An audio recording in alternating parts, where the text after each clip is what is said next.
नमस्कार मित्रांनो, आज या मालिकेमध्ये आपण पाहणार आहोत की शंभूच्या घरी जो काही प्रकार घडला तो सगळा काही ऋषीला सांगत असते कमळी. आणि कमळी जे सांगते त्यावर ऋषी म्हणतो की शंभू असं काही वागेल किंवा असं काही करेल खरंच वाटलं नव्हतं ग. सेन्सिबल मुलगा आहे, मग असं का वागतोय असं बिथरल्यासारखं. पण ते बघा की सर, मला पण हाच प्रश्न पडला की तो असं का करतोय. बा आजारी आहे ना, आईला घराला सगळ्यांनाच त्याची गरज आहे, मग तो असं का वागतोय.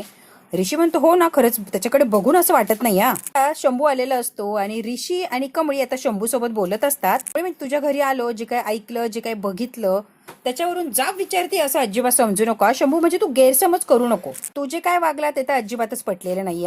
शंभू, तुझ्या वडिलांना, तुझ्या आईला, तुझ्या घराला गरज आहे तुझी, तू आधार आहे त्यांचा. कमळी आता समजावून सांगत असते शंभूला की आई आणि वडिलांना आता सध्या गरज आहे, मग दुकान चालवायला तुला काहीच हरकत नाहीये. अगदी प्रेमाने त्याला समजून सांगण्याचा प्रयत्न करत असते. ती म्हणतो हे बघ, मी किंवा कमळी तुला काही ब्लेम करत नाहीये.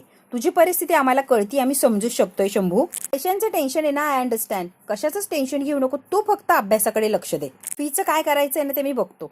शंभू म्हणतो सॉरी सर, पण माझी अशी इच्छा आहे जी मदत करावी, हे मला स्वतःलाच आवडणार नाहीये. असं काय करायचं ते मी माझं बघतो. म्हणते शंभू, तो स्वाभिमानी मुलगा आहे हे आम्हाला माहिती आणि ते चांगलं पण आहे. बघ, वेळ झाली ना तर पडल ते काम करायची तयारी ठेवायची. म्हणते कोणतंच काम छोटं मोठं असं नसतं आणि हेच काम करून लहानाच्या मोठं इथपर्यंत शिकवलंय तुझ्या वडिलांनी. मग आता त्यांच्यावर वेळ आली तर तुला हे काम करायला काहीच हरकत नाहीये शंभू. आणि हे बघ, कोणतंही काम केलं त्याबद्दल लाज वाटायला नाही पाहिजे शंभू. तू सगळ्या मुला मुलींना लाजशील आणि ते काम करणार नाही, हे चुकीचं आहे ना. त्याला की शंभूला म्हणजे कमळी जे सांगते ते लक्षात आलेलं असतं. हे बघ कमळी, खरंच सॉरी तू जे सांगते ते लक्षात आलंय. मी आता काम करायला तयार आहे आणि तू म्हणते तसंच मी वागण्याचा प्रयत्न करणार. म्हणजे दुकान सुद्धा सांभाळेल, तू म्हणते ते पटतंय. आणि शंभू तिथून आता चाललेलं असतो. शंभू तर निघून गेलेला असतो, पण ऋषी म्हणतो तुझी ही मॅच्युरिटी मला कायम इम्प्रेस करते. आय लाईक इट कमळी, खूप छान समजावलंस, खरंच आवडलं कमळी मला. कमळी आता मनातल्या मनात म्हणते मी शंभूला खरं समजावलंय पण त्याला पटलेलं नाहीये, ते तर मला कळतच आहे. काय झालंय कमळी, कसला विचार करतेय. सर, एखाद्या माणसाला त्याच्या मनाविरुद्ध जाऊन काहीतरी करायला लावणं किंवा समजावणं ही खायची गोष्ट नाहीये, खूप अवघड गोष्ट आहे सर. कमळी आणि ऋषी बोलत असतात तेवढ्यात काय लगेच गाईज काय करता उड्या मारतच अनिका आलेली असते आणि कमळीच्या आणि ऋषीच्या मध्ये येऊन उभी राहते. कॉलेजमध्ये शोधतीये तुला आणि फायनली इथे सापडतीयस कमळी. अनिका म्हणते काय झालंय कमळी, काही सिरियस आहे का. अनिका म्हणते तुला कशासाठी शोधत होते. पुढच्या महिन्यामध्ये इंग्लिश कॉम्पिटिशन आहे ना, तुझी स्पीच द्यायचं आहे ना तुला. अरे हो सर, मी तर हे तर विसरलोच होतो. आता काय करू, कधी तयारी करू. ऋषी म्हणते डोंट वरी, मी आहे ना, मी सगळी काही तयारी करून घेईन. अनिका म्हणते हो हो ऋषी सगळी काही तयारी करून घेईन. खरंच तिला हेल्प करायला हवी आणि कमळी मी सुद्धा आहे, डोंट वरी. कमळी म्हणते सर 4 दिवस राहिले आणि 4 दिवसात मी कसं काय करणार आहे. मी आहे ना कमळी, सांगतोय ना तुला, होईल ग, सगळं काही होईल. एक काम कर बरं कमळी, तू लायब्ररीत चल माझ्या बरोबर, छान पुस्तके तुला मी देतो आणि ते थोडं वाचतो. काय करायचं मी सांगतोच की. म्हणते यस जा तू, डोंट वरी, सगळं काही छान होईल. कमळी आता ऋषी सोबत गेलेली असते आणि लगेच आणि हसायला लागलेली असती. जा जा कमळी, इंग्लिश स्पीचची किती पण प्रिपरेशन कर, पण मी मात्र वेगळ्याच प्रिपरेशनच्या तयारीला लागलीये कमळी. बघ आता मी कोणत्या गोष्टीची प्रिपरेशन करतेय. इकडे शंभू कमळीच्या म्हणण्यानुसार दुकानात बसायला लागलेला असतो, दुकानातलं काम वगैरे सांभाळतो. कमळीने शंभूसाठी डबा आणलेला असतो. दुपारी वेळ मिळाला की खाऊन घ्या शंभू. आता काम करत असतो. कमळी म्हणते अरे वा शंभू, तुझ्या बाबांसारखं तुला पण काम जमतं का. शंभू आता हसत असतो आणि कमळी त्याला प्रोत्साहन देत असते. म्हणजे प्रत्येक कामाचं एक कौशल्य असतं बघ, ते मन लावून केलं की बरोबर जमतं र. कसं आहे ना शंभू, प्रत्येकानं कशा ना कशात तरी एक्सपर्ट असायलाच हवंय. शंभू म्हणतो कमळी काय बोलती, हे काम काय काम आहे का, याच्यात एक्सपर्ट असून काय होणार आहे. हे काम करून कुणी पुढे जाणार आहे का, म्हणून तू मला सांगतेस की ह्या कामात परफेक्ट हो. हो म्हणतो देवाने अशा घरात जन्माला तरी का घातलं. जन्माला द्यायचं होतं चांगल्या श्रीमंत घरात, मोठ्या घरात जन्माला द्यायचं ना. अशा गरीब घरात घातलंय की आयुष्यभर गरिबीतच माझं आयुष्य जाणार आहे. मी म्हणते शंभू, आपण कोणत्या घरात जन्म घ्यायचा आणि कोणत्या नाही हे आपल्या हातात नसतं. तिथे जन्माला आलो तिथे काहीतरी करून दाखवायचं हे आपल्या हातात आहे, तेवढे तर आपण करू शकतोय ना शंभू. म्हणते हे बघा तुला मी एक उदाहरण देते. 15-20 पायऱ्यांचा जीन आहे. आता तो जीना पार करायचा आहे तर एकाच टांगेमध्ये आपण लगेच जाणार कवर नाही ना, हळूहळू एक एक पायरी चढतच वर जाणार ना. मग तसंच एक एक एक एक स्टेप घेतच आपण वर जाणार. एकदम कसं वर जाणार ते सांगण्याचा प्रयत्न करतेय. प्रत्येक गोष्टीची सुरुवात अगदी लहाण्यापासूनच करायला लागती, म्हणून आपण आपलं ध्येय गाठतो अगदी शेवटपर्यंत. कळतंय का शंभू. मात्र शंभूचं हे कमळीचं लेक्चर ऐकून डोकं दुखायला लागलेलं असतं. तो अगदी हात जोडतो. कमळी बास, तुझं लेक्चर मला अजिबात ऐकायचं नाही आणि मला आता काही सांगायलाही जाऊ नको. मी म्हणते ठीक आहे मी येते आता, पण तू जेवण कर बरं शंभू. का तिच्या सगळ्या टीमला घेऊन बसलेली असते. ही गावछापना खूप चालाक मुलगी आहे, ती काहीही करते ग. प्रत्येकाच्या पुढे पुढे काय हिचं काम असतं काय माहिती. दिसते ना तशी साधी मुळीच नाही, फार पोहोचलेली पोरगी आहे. डोंट वरी, हिचा जो माज आहे ना, असं असं करून उतरवते की नाही बघ. अनिका आता सगळ्यांना घेऊन तयारीत लागलेली असते की कमळीचा माज उतरणारच. इंग्लिश स्पीच कॉम्पिटिशन मध्ये माझ्यासमोर उभी राहणार आहे आणि मी तिला हरवणार, तेव्हा असा तिचा माज उतरणार, बघतच राहा. सगळ्यात जास्त लक्ष कोणाकडे द्यायचं? शंभूकडे द्यायचं. तिचं आहे ना कायम लक्ष असं इकडे तिकडे असलं पाहिजे. तिचं जे अभ्यास आहे त्याच्यावर तिचा फोकस गेलाच नाही पाहिजे. आता सध्या शंभूवर तुम्ही फोकस करा आणि त्याला इतका त्रास द्या, काय काय बोला त्याला, की ते काम करतोय ना तो इरिटेट झाला पाहिजे आणि वैतागला पाहिजे, इतका त्याला त्रास द्यायचा. आता अनेकाने तिच्या मैत्रिणी मित्रांना पाठवलेलं असतं की त्याच्या दुकानावर जायचं आणि त्याला नको नको ते बोलायचं, अगदी परेशान करून सोडायचं. तिचं लक्ष या कॉम्पिटिशनच्या अभ्यासावरून शंभूकडे जाणार. मग शेवटी कॉम्पिटिशन मध्ये जिंकणार कोण? ऑब्विसली अनिका महाजन. लगेच त्याच्या मैत्रिणी तिकडे शंभूच्या दुकानावर गेलेल्या असतात आणि इकडे आता राजन आलेले असतात. कमळे निंगे जोर जोरात आवाज देत असतात. पूर्ण आजी म्हणतात, राजन काय झालंय?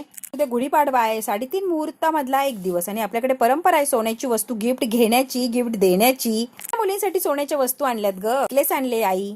पूर्ण आजी बघतात, अरे वा काय सुंदर आहे राजन, एक नंबर, खूप सुंदर डिझाईन आहे. माझ्याही मनात विचार चाललाच होता मुलींसाठी काहीतरी घ्यावं. बरं झालं राजन तू आणलं, मला फार छान वाटतंय. अनिकाला आणलेला असतो खूप सुंदर असतो. अनिका म्हणते थँक्यू डॅड, थँक्यू, खूप सुंदर आहे बघा. कमळी हा माझ्या मोठ्या मुलीसाठी नेकलेस, आता राजाने कमळीसाठी सुद्धा आणलेलं असतं. ते अहो मला नाही काही गरज, मला नकोय हे. कमळीला आता तो नेकलेस अन्नपूर्णा आजीने स्वतः घातलेला असतो. बघ किती सुंदर दिसतोय तुझ्यावर कमळी. ज्याने अजून एक तिसरं गिफ्ट आणलेलं असतं. आई हे तिसरं गिफ्ट माझ्या तिसऱ्या मुलीसाठी, आता निंगीच्यासाठी सुद्धा आणलेलं असतं राजांनी गिफ्ट, आणि हे बघून सगळ्यांनाच खूप छान वाटतं. निंगीला सुद्धा तसलाच नेकलेस आणलेला असतो. निंगीला फार छान वाटतं कारण निंगीचे आई बाबा तर नसतातच. रागिणी येते आणि लगेच कमळीच्या गळ्यातला हार असा जोरात हिसकावते. किती सुंदर आहे, आवडला मला. कमळी म्हणते अहो काय करताय, मला मागायचं मी काढून दिलं असतं, असं काय केलंय, लागलंय ना मला. रागिनी हे काय करतेय? राजन आता रागिनीला ओरडतो आणि अनिका म्हणते तुला नेकलेस बघायचा होता तर माझा बघायचा ना, असं गळ्यातनं काढून घेतात का काय हे? आणि म्हणते एक्सक्यूज मी, मला आवडलाय ना, तर माझा झालाय तो, म्हटलं माझ्यासाठी आणला मग मी घेतला, त्यात काय एवढं. म्हणते आवडलाय ना, ठेवा, तुम्हाला छान दिसेल. म्हणजे मी कॉलेजला जाते, कधी घालणार हे नेकलेस वगैरे, असू द्या, त्या साडी नेसतात त्याच्यावर छान दिसेल. रागिनी कमळीकडून तो बॉक्स घेते आणि तो नेकलेस घेऊन आईला दाखवते. असं म्हणून ती तिथून निघून गेलेली असते अगदी पटकन. अन्नपूर्णा आजी म्हणते काय वागती ना ही रागिणी, कधी कधी खरंच कळत नाही, या अगदी विचित्र आहे ही. आता शंभूच्या दुकानावर अनेकाने त्या मैत्रिणी पाठवलेल्या असतात. हा कोण मुलगा आहे ग? सेम टू सेम आपल्या शंभू सारखा दिसतो ना, बघ ना, चपलांमध्ये काम करतोय. काय बघ की चपलांच्या मध्ये शंभू ना, आपला शंभू सारखं दिसतोय ना, सेम. काही नको सांगू, आज तो काही शंभू नाहीये. आपला शंभू श्रीमंत घरात जन्माला आलाय, फार श्रीमंत आहे तो, आणि चपलाच्या दुकानात चपलात कसलं काम करतोय. उग काहीही या तुझं, गरीब भिकारडा मुलगा आहे, कळतंय का ग? काहीही सांगते शंभू शंभू, हा नाहीये आपला शंभू. फार लाज वाटत असते, कमीपणा वाटत असतो, त्यांनी खाली मान घातलेली असते आणि हातात जे काम आहे ते पटापट करण्याचा प्रयत्न करत असतो. अगदी जवळ जाते ती आणि म्हणते ऍक्च्युली याचा फेस शंभू सारखाच आहे का, हा शंभूच असणार आहे बघ की. बिचारा जुळा भाऊ शंभूचा. आपण हा फोटो काढू आणि हा फोटो व्हायरल करूया बघ. टाक भिकारडा शंभू, भिकारडा भाऊ, हॅशटॅग दोघही भिकारडे, अशी त्याची खिल्लर उडालेली असते. आणि शंभूवर सगळ्याचा सगळा ग्रुप हसत असतो, त्याच्या कामाची सगळ्या याच्यावर ते हसत असतात आणि त्याचं काम किती कमीपणाचं हे त्याला दाखवून देत असतात. अगदी भिकारड्यासारखं काम करतोय दुकानात असं सारखं म्हणून त्याला त्रास देत असतात. आता मोठमोठ्याने हसायला लागलेले असतात आणि या गोष्टीचं शंभूला फार वाईट वाटत असतं आणि रागही येत असतो. शंभू काहीच म्हणत नाही, फक्त राग बघत असतो, जणू काही उठून कानाखाली देऊ की काही पोरींचे असं त्याला वाटत असतं. पण कंट्रोल करतो आणि ते काही टॉर्चरिंग करतायत ते फक्त सहन करत असतो. ते आता बडबड करून निघून गेलेले असतात. तेवढ्यात काय शंभूचा मित्र येतो, पटकन आवर, तुझ्या बाबांची तब्येत फार बिघडली आहे, पटकन आपल्याला घरी जायला लागणार आहे. जे सामान असतं शंभू ते आवर करतो आणि आता घाईघाईने बाबांकडे जायला निघालेला असतो. डॉक्टर आल्याचं तपासायला घरी ऋषी असतो, कमळी असते आणि शंभूही असतो. डॉक्टर तपासतात आणि म्हणतात यांना लगेच हॉस्पिटलमध्ये नेऊन ऍडमिट करावी, अशी काही वेळ नाहीये. सध्या मी गोळ्या औषधं दिले, एवढी द्या, त्याच्याने बराच फरक पडेल त्यांना. डॉक्टर तर त्याला सांगून निघून गेलेले असतात, काळजी घे बाबांची, आणि डॉक्टर जातात. आता लगेच कमळी म्हणते आम्ही येतो, बाबांची काळजी घे. प्राजू म्हणते हे बघ काळजी घे बाबांची, आणि काही लागलं तर नक्की फोन करा शंभू. शंभू मागचा पुढचा काही विचार करत नाही. या सगळ्या लोकांच्या समोर लगेच आईला बोलायला लागलेला असतो. आई तूच मला सांग, आता इथे बसून बाबांची काळजी घेऊ की दुकानात बसून काम सांभाळू की कॉलेजला जाऊ, मी नक्की काय करू ना, हे तूच मला आई सांग. आणि चिडलेला असतो आईवर या सगळ्यांच्या समोर. आजारपणामुळे कॉलेज बुडतंय, लक्षात येतंय का? असंच जर सुरू राहिलं तर माझं शिक्षण थांबेल, कळतंय का? म्हणते शंभू काय बोलतोय कळतंय का तुला? किनवर का चिडतोयस रे? मग काय करू तूच सांग बरं. खूप शिकायचं, आई बाबांची सगळी स्वप्न पूर्ण करायची, झोपडपट्टीतून बाहेर पडायचंय, छोटंसं का होईना पण स्वतःचं घर बसवायचंय, स्वतःचं घर घ्यायचंय मला, आणि असंच जर राहिलं तर शिक्षणही थांबणार आणि सगळं जागेवर राहणार. मग स्वप्न कधी पूर्ण करायची? सगळ्यात महत्वाचं मला फार भीती वाटते की बाबांनी अख्खं आयुष्य त्या दुकानात काढलं. माझंही तसंच झालं, अख्खं आयुष्य त्या दुकानात काढायला लागलं तर काय माझं काहीच भवितव्य राहणार नाही. त्यामुळे मी काय करू आणि काय नाही गोंधळ उडालाय. आता बाबांची काळजी घ्यायची, दुकान सांभाळायचं की कॉलेज बघायचं. त्यामुळे ना कमळी माझं काही डोकं चालत नाहीये. ही करून स्वप्न पूर्ण करायची आहेत. क्लोज नाही आई तर मी कसं सगळं काही पूर्ण करू शकतोय? शिक्षण महत्वाचं आहे, मला शिकू दे. आतापर्यंत क्लासचे पैसे कधीच घरातून घेतले नाही, मी माझे कमवले. इकडे सतत लाईट जाते, रस्त्यावरच्या लाईटवर बसून मी अभ्यास केलाय. संवाद शिका या योजनेतून कॉलेजमध्ये काम करतो आणि तिथेच पैसे कमवतो. शिक्षणाचा सगळा खर्च स्कॉलरशिप मधून जे पैसे मिळतात त्याच्यातूनच करतो. कधीच नवीन पुस्तकांचा हट्ट केला नाही, नवीन गोष्टी कधी मागितल्या नाही. जे आहेत तेच ऍडजस्ट करत गेलो. शंभू सांगत असतो, शंभूचे आणि तेही बरोबर असतं. त्याने फार काटकसरी कष्ट करून असे दिवस काढलेले असतात. आणि आता कुठे त्याचं कॉलेजचे एक्झाम वगैरे सुरू होणार असतात तर वडिलांचं असं दुखणं. आता घरही चालवायचं, वडिलांचं आजारपणही बघायचं आणि कॉलेजही. त्यामुळे अगदी इरिटेट झालेलं असतं शंभू आणि त्याच्या मनात काय जी घालमेल होती ती सगळी काही यांच्यासमोर सांगत असतो. मित्र म्हणून तुम्ही आज खूप साथ दिली आतापर्यंत आणि खूप सारी मदत केली. असं ना, हा माझा पर्सनल प्रॉब्लेम आहे, तो काही झालं तरी मला सॉल्व्ह करायला लागणार आहे. माझ्यावर दया दाखवू नका प्लीज. बाबांचं औषधं, माझं शिक्षण सगळं काही माझ्या पद्धतीने हँडल करतो. मला कुणी अशी दया दाखवलेली मला खरंच आवडणार नाहीये. म्हणतो सगळी औषधं पाठवून देतो, अजिबात औषधांचं टेन्शन घेऊ नको. कमळी म्हणते शंभू शांत होणार आहे. पण आता डॉक्टरांनी जे औषधं दिलेली असतात ते हातात घेऊन बसलेले असतो चिठ्ठी. ऋषी म्हणतो इकडे आण, मी बघतो औषधांचं काय करायचं. औषधं पाठवतो, फक्त वेळेत बाबांना दे. तो अगदी हातात झालेला असतो या सगळ्या परिस्थितीमुळे. आता हे सगळे निघून गेलेले असतात आणि तिथे मात्र शंभू विचार करत असतो त्याच गोष्टींचा. इकडे आता कमळी कॉलेजला आलेली असते आणि निवांत बसून अशी तिला जे पुस्तक दिलेलं असतं ऋषीने ते पुस्तक वाचत असते, त्याची प्रॅक्टिस करत असते. ऋषी येतो आणि कमळीच्या जवळ बसतो. तिच्या जवळ जेव्हा बसतो तेव्हा कमळी पटकन माघारी बघते तर ऋषी जवळ असतो. कमळी अभ्यास करत असते पण डोक्यात मात्र शंभूचेच विचार चाललेले असतात. सर मला काय वाटतं माहितीये का, शंभू आहे ना आतल्यात काहीतरी विचार चाललाय व त्याच्यामुळे त्याचा गोंधळ उडालाय. बोलला ना ते ऐकून धसच झाला. मला हुशार पोरगा, परिस्थितीमुळे हतबल व्हायला नको. आज एवढा हतबल झाला तर पुढे जाऊन काय व्हायचं. खरंच शंभू बद्दल मला इतकी काळजी वाटतेय ना सर, मी काय सांगू. म्हणतो कमळी डोंट वरी, अजिबात विचार करू नको त्या शंभूचा. त्याच्याबद्दल काहीतरी करूया आपण, सगळे मिळून काहीतरी करू. तू अजिबात विचार करू नको. बरं मदत कशी करायची काय ते माहित नाही पण काहीतरी करू एवढं मात्र तुला सांगू शकतोय मी. सध्या तू फक्त अभ्यासाकडे लक्ष दे. आता सध्या ते महत्वाचं आहे की तू अभ्यासावर फोकस करणं. कळतंय का कमळी? काढलाय का स्पीच साठी? नाही काढलाय, माहिती होतं मला. टॉपिक शॉर्टलिस्ट केलाय आणि लगेच ऋषीने सगळं आणलेलं असतं त्याबद्दल. काही पॉइंट वगैरे काढलेत बघ. आता एकदा वाचून घे म्हणजे तुझ्या लक्षात येईल. प्राजू आणि निंगी तिथून चाललेले असतात कारण ऋषी आणि कमळी अभ्यासाविषयी बोलत असतात. प्राजूला असं वाटतं की यांना डिस्टर्ब नको म्हणून प्राजू आता चाललेली असते निंगीला घेऊन. कमळी आता ऋषीने जे दिलंय त्याला ते सगळा काही अभ्यास करत असते त्या टॉपिकचा. ऋषी मात्र या कमळीकडे एकटक असा बघत असतो की त्याला भानही राहिलेलं नसतं की आपण कॉलेजमध्ये आणि एकटक या कमळीला बघतोय.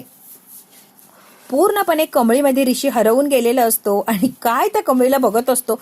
कमळीचं मात्र लक्ष नसतं. कमळी आता तिचा अभ्यास करता करता सहज ऋषीकडे बघते तर ऋषी पटकन दुसरीकडे बघतो. त्याला जरा लाजल्यासारखं होतं. म्हणते सर. म्हणतो हो हो तयारी चांगली चालू होईल, अभ्यास दिसतच की मला. प्रॅक्टिस कर, स्पीचच्या दिवसापर्यंत जमेल तुला, एकदम परफेक्ट जमेल. प्राजक्ता निंगी निघून गेलेले असतात, कमळीच्या लक्षातच येत नाही या पोरी कुठे गेल्या सर. आता इकडे तिकडे शोधायला लागतात पण ते तिथून उठून गेलेले असतात. ते मी आल्या त्यांना बोलून, कारण कमळीला कळतं की हा माझ्याकडे एकटक बघत होता. पटकन तिथून उठून बाजूला जाते. आता कमळी, निंगी, अन्नपूर्णा आजी, अनिका सगळ्या बसलेल्या असतात आणि घरचा पूर्ण स्टाफ असतो तिथे. अन्नपूर्णा आजी सगळ्या स्टाफला काहीतरी सांगत असतात. गुढीची तयारी करायची असती आणि काय काय तयारी करायची, कशी कशी तयारी करायची अन्नपूर्णा आजी सगळ्यांना समजावत असतात. प्रत्येकाला त्यांची त्यांची कामं समजावून सांगितलेली असतात. अन्नपूर्णा आजीने कोणी काय कामं करायची, कशी करायची, कशाचा काहीच गोंधळ झाला नाही पाहिजे. स्वयंपाक कोणी करायचा, घराची तयारी कोणी करायची, गुढीची तयारी कोणी करायची आणि बाकीची कामं कोणी करायची, सगळ्यांना त्यांची कामं समजून सांगितलेली असतात. आता मात्र रामाविषयी म्हणजे गुढी का उभारतो यावर अन्नपूर्णा आजीने सगळ्यांना समजून सांगितलेलं असतं की गुढी उभारण्याचं महत्व काय. मला जो विजय मिळाला होता ना त्याच्यासाठी गुढी उभारतो आपण आणि तो तांब्या जो ठेवतो ते विजयाचं मुकुट आहे असं समजायला काय हरकत नाहीये, म्हणून गुढी आनंदाने उभारली जाते. म्हणते आजी हे सगळे वर्ड्स माझ्यासाठी नवीन आहे ना, मला एवढं काय लक्षात बसत नाही, सगळे जड जड शब्द आहे बघ. आणि का म्हणते मला कळत नाही, मराठी जरा इंग्लिशमध्ये सांगतीस का गं प्लीज. अन्नपूर्णा आजी म्हणतात ठीक आहे बाई इंग्लिशमध्ये सांगते म्हणजे तुला कळेल. हो हो नक्की सांग इंग्लिशमध्ये, मला कळेल तरी. जी एक आयडिया, तू नको सांगू, कमळीला सांगू दे की इंग्लिशमध्ये, ती मला बरोबर सांगेल बघ. ती म्हणते बोमला ए बाई तुला कसं इंग्लिशमध्ये सांगू, मला नाही जमणार आहे. आणि का प्लीज स्पीकिंग स्पीच कॉम्पिटिशन आहे ना, त्याची तयारी होऊन जाईल ना, मलाही समजून सांग आणि तुझीही तयारी होईल. असं काय करते कमळी, सांग की. कमळी सांगण्याचा प्रयत्न तिच्या पद्धतीने जसं जमेल तसं ती सांगण्याचा प्रयत्न करत असते. कमळी तिच्या पद्धतीने तोडक्या मोडक्या शब्दामध्ये सांगण्याचा प्रयत्न करत असते. अन्नपूर्णा आजी कौतुक आणि कमळीचं हे बघत असतात. अनिकाला मात्र हसायला येत असतं की याला काहीच येत नाही आणि ही कसली कॉम्पिटिशन जिंकायला चालली. आता अनिकाला समजलंय असं अनिका दाखवत असते. अन्नपूर्णा आजी म्हणतात, हो कळालंय ना तुला, थांबी विचार करून हळूहळू तुला सांगते. रागिणी यांची गंमत बघत असते. झालं का, संपलं का नाटक. हुशार व्यक्तिमत्वाला इंग्लिश साधे 2 शब्द येत नाही, स्पीच कॉम्पिटिशन मध्ये पार्ट घेतलाय म्हणे. वा, चांगला झेंडा काढणार आहे. म्हणते, मॉम प्लीज स्टॉप. गप ग तू, तिला त्रास देतीये ग, तिच्या पद्धतीने करेल की ती, तू तिला त्रास देऊ नकोस प्लीज मॉम. ती कमीत कमी ट्राय तरी करतीये ना, आणि ते महत्वाचं आहे. नाही येते तर ती गप्प बसत नाहीये, ती करण्याचा प्रयत्न तरी करतीये. म्हणते, तू मॉमकडे लक्ष देऊ नको, मी तुला हेल्प करेल. म्हणते, तुला मदत करेल, हळूहळू बरोबर शिकशील, आणि अजून आहे थोडासा वेळ, तोपर्यंत चांगली तुझी प्रॅक्टिस होऊन जाणार. मान्य, मीच तुला कन्व्हिन्स केलं किंवा मीच तुला चॅलेंज दिले की ती कॉम्पिटिशन माझ्या विरुद्ध तू पार्ट घे त्याच्यामध्ये आणि माझ्या विरुद्ध उभी राहा. पण आता कसं आहे ना, टीम मध्ये ना मी तुला सगळी काही मदत करेल, अजिबात टेन्शन घेऊ नको कमळी तू. अन्नपूर्णा आजीला फार छान वाटतं की कमळीला आता अनिका मदत करणार आहे. चांगलं करू शकते मला माहिती आहे, कदाचित जिंकू सुद्धा शकतेस कमळी तू. कमळीच्या समोर अनिका फार छान छान गोड गोड असं वागत असते. रागिणीला माहितीये सगळे काही अनिकाचे हे नाटकं चाललेत, त्यामुळे रागिणी हसत असते. मित्रांनो, अनिका किती आणि काय फसवणार या कमळीला, आणि अनिकाच्या जाळ्यामध्ये कमळी खरंच अडकणार आणि स्पर्धेमध्ये हरणार का, हे जर बघायचं असेल की नक्की काय होतं तर बघायला लागणार पुढचा भाग. हा भाग इथेच संपतो. पुढच्या भागात काय होणार आहे ना, अगदी आपण थोडक्यात बघूया. रागिणी आणि कामिनी बसलेले असतात आणि अनिकाविषयीच बोलत असतात की अनिकावर विश्वास ठेवायला काही हरकत नाहीये. आई, अनिका आता चांगलं काम करते, सुधारली येते. कामिनी म्हणते, शक्यच नाहीये, त्या अनिकावर मी कधीच विश्वास ठेवणार नाहीये. तेवढ्यात काय घरातले लाईट जातात. खाली आता निंगी आणि कमळी बसलेले असतात. काहीतरी वाईट होणार आहे किंवा चांगलं होणार नाही असं फिलिंग येतंय दोघींना सुद्धा. लाईट गेलेली असते म्हणून आता लाईट कसे गेले काय गेले म्हणून रागिणी खाली आलेली असते, आणि कमळी म्हणते की कशी लाईट गेले म्हणून बॅटरी घेऊन ती बाहेर गेलेली असते बघायला. जशी काय रागिणी हॉलमध्ये येते, रागिणीच्या गळ्यातला नेकलेस कमळीसारखा ड्रेस घालून कोणीतरी येतं आणि गळ्यातून ओढून पळून जातं बाहेरच्या दिशेने. राजन असं जोरात आणि ओरडत असते रागिणी, आणि बाहेर कोणीतरी गेले माझा नेकलेस घेऊन. तेवढ्यात काय कमळी आलेली असते आतमध्ये, आणि कमळी आतमध्ये येताना दिसते. आता काय सगळ्यांनी बघितलेलं असतं की रागिणीचा नेकलेस घेऊन जाणारी बाहेर गेली होती, आणि तेवढ्यात कमळी आत येते. आता सगळ्यांची शंका किंवा सगळ्यांचं असं म्हणणं पडलेलं असतं की कमळीनेच रागिणीचा नेकलेस चोरला. बघू आता कमळीवर हा नेकलेस चोरीचा आळ येणार आहे. कमळी या सगळ्यातून कशी सुटणार निर्दोष. कमळीने काहीच केलं नाही हे सगळ्यांना कळणार की कमळीने चोरी केली, असाच कमळीवर शिक्का लागणार. हे जर बघायचं असेल मित्रांनो तर बघायला लागणारे पुढचा भाग. हा भाग इथेच संपतो. व्हिडिओ आवडल्यास लाईक, शेअर, सबस्क्राईब नक्की करा. धन्यवाद.